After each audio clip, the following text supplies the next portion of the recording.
Tô de volta para fechar a nossa terceira aula, o segundo vídeo, ainda falando sobre as principais atividades econômicas que fizeram com que o Brasil se tornasse esse gigante que ele é hoje, não só em tamanho, né, gente?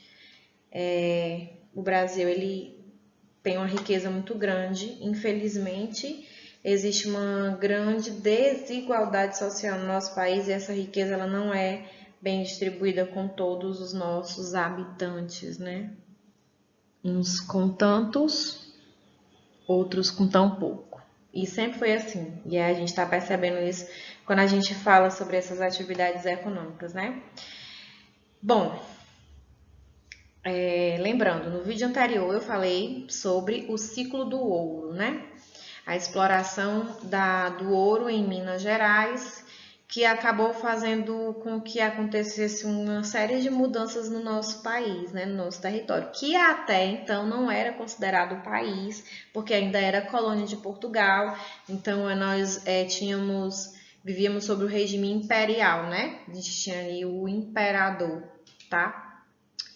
E aí, nós vamos falar agora sobre o Império do Café, ou seja, a importância da atividade econômica do café que não substituiu, né, gente, mas assim, que se sobrepôs à atividade mineradora que teve grande importância até o seu quase esgotamento, né, porque a gente sabe que o ouro é um recurso natural não renovável, né? Mas ainda tem, claro.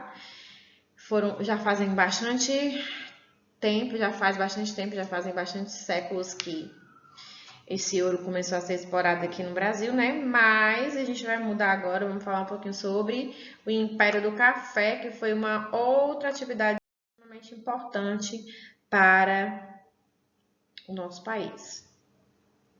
Inclusive, digamos assim, que pode ter sido uma das mais importantes, né? Por mais de 100 anos, entre os anos de 1800 e 1930, a cafeicultura foi a principal atividade econômica do Brasil.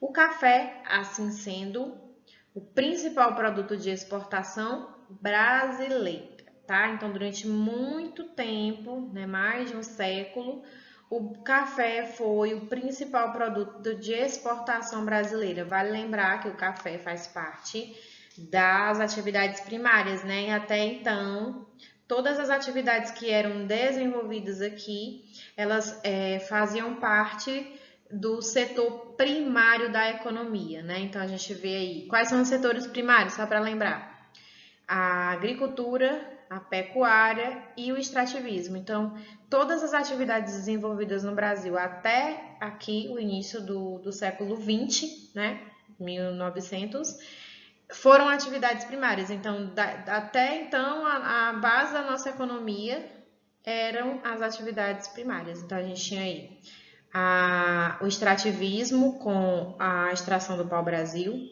Nós temos a agricultura com a produção da cana-de-açúcar.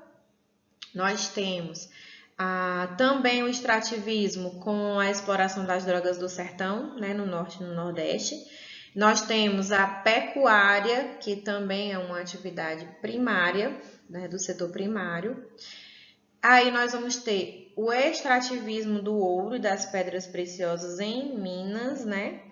E a produção de café, que também faz parte da atividade primária, né? É a agricultura, atividade agrícola, tá? E que se tornou, até o início do século XX, a principal atividade econômica do nosso país, tá? Então, esse período ficou conhecido como o ciclo do café, né? Então, o Brasil ele passou por vários ciclos. O ciclo do ouro, o ciclo do café, o ciclo da borracha, tá?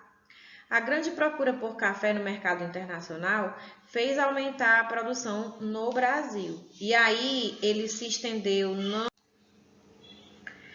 então, como eu estava dizendo, né? A procura pelo café no mercado internacional fez aumentar a produção no Brasil.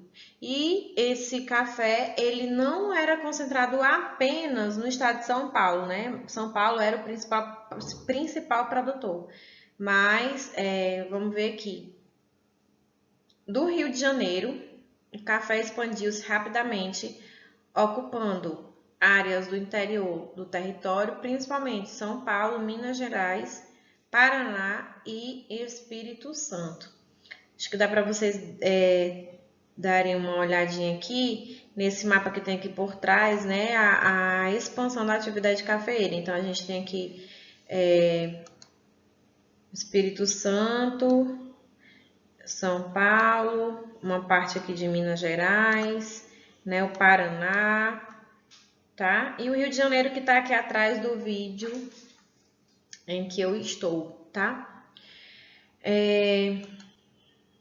A mão de obra utilizada na lavoura cafeeira era garantida pelo intenso fluxo de escravos africanos trazidos para o Brasil. Então, gente, os escravos eles já trabalhavam bastante na lavoura da cana-de-açúcar, né, no Nordeste. Então, foi das atividades que mais incentivou a captura de escravos africanos para trabalhar aqui no Brasil, né?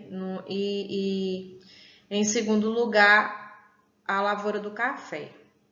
E aí a gente pode até ver também a questão das regiões, as duas áreas do país onde nós temos o maior número de afrodescendentes, né? Que no caso é a região Nordeste, principalmente na Bahia e no Maranhão, e no Sudeste, no Rio de Janeiro, principalmente, né? Rio de Janeiro e São Paulo, tá? Infelizmente, né? Foi uma atividade que intensificou o fluxo de escravos para o trabalho da lavoura, tá? Características do ciclo do café.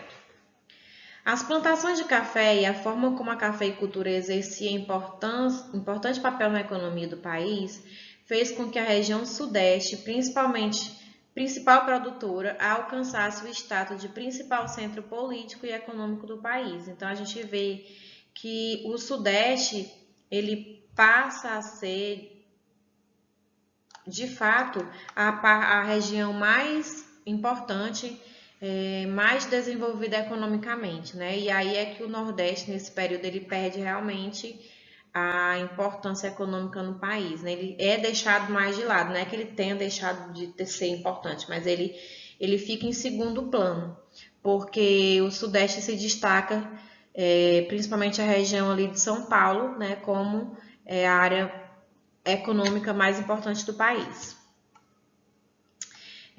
Alcança status principal centro político e econômico do Brasil. Além disso, os lucros do café contribuíram para o desenvolvimento urbano e industrial. Saíssem na frente em relação às demais regiões brasileiras.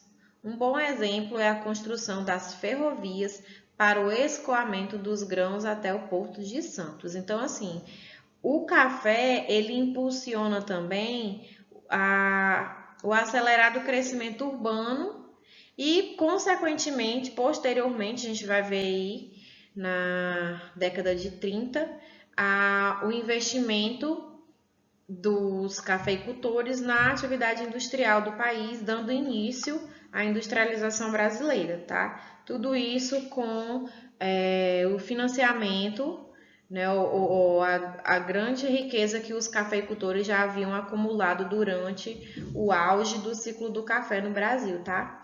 Então, São Paulo passa a ser uma região extremamente importante, tanto política como economicamente no país. E é também o fluxo ou o centro do crescimento urbano do país, que até então tinha a grande maioria da população vivendo nas áreas rurais. Com a imigração custeada pelo poder público, por volta de 1886, aproximadamente 30 mil estrangeiros vieram para o Brasil. No auge da imigração, cerca de 130 mil imigrantes chegavam ao país todos os anos.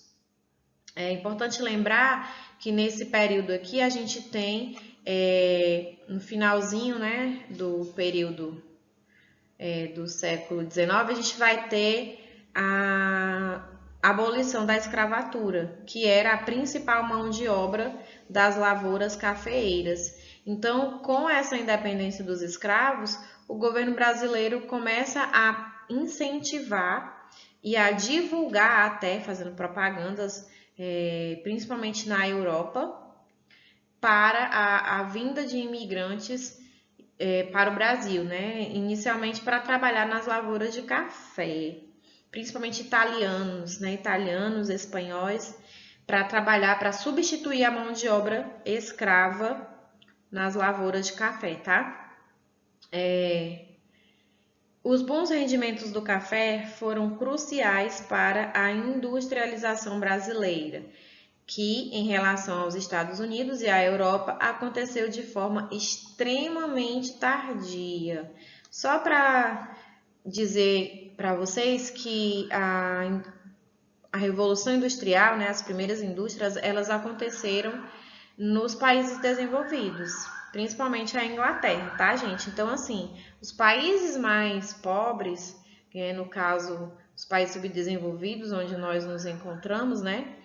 A classificação em que nós nos encontramos, aconteceu de maneira tardia, por quê? Porque a gente não tinha dinheiro, a gente não tinha recursos para investir numa revolução industrial, né? Na inovação, na introdução de máquinas para a produção. Porém, aqui na década de 1930, aconteceu que o mundo estava passando por uma grande recessão, uma grande crise econômica. E aí os produtos importados eles estavam muito caros. E inclusive fez com que o café, que era o principal produto da exportação brasileira, ele perdesse certo valor. E o nosso principal comprador, que era os Estados Unidos, ele cancelou a compra de várias toneladas de café, infelizmente prejudicando a nossa produção e incentivando aos cafeicultores brasileiros a investir a riqueza que eles tinham acumulado com a produção do café, né? A investir na produção industrial, tá? Então, por volta de 1880, já existia a presença de várias fábricas no Brasil, mas sem uma estrutura realmente significativa. Contudo, por volta das décadas de 1910 e 1920, as atividades industriais já eram bastante expressivas no Rio de Janeiro e em São Paulo. Por meio da intensa exportação de café e importação de outros produtos necessários ao mercado interno brasileiro, várias estruturas de maquinário fabril também aportavam em terras brasileiras, já que muitos produtores de café também passaram a investir nas fábricas, né? Ou seja, os barões do café, como eram conhecidos, passaram a investir parte do seu capital, do dinheiro, da riqueza que eles acumularam na atividade industrial, como uma nova forma de manter, né, o seu status e também de investir numa nova atividade econômica que o mundo já estava conhecendo há bastante tempo, né, e que a gente ainda não tinha estrutura para desenvolver, tá? E aí, o que é que nós vamos ver? Que a atividade industrial, ela também vai se concentrar na região sudeste, dando força total à importância política e econômica da região sudeste para o nosso país, tá? A gente vai falar sobre as consequências dessa industrialização um pouco depois, tá, gente?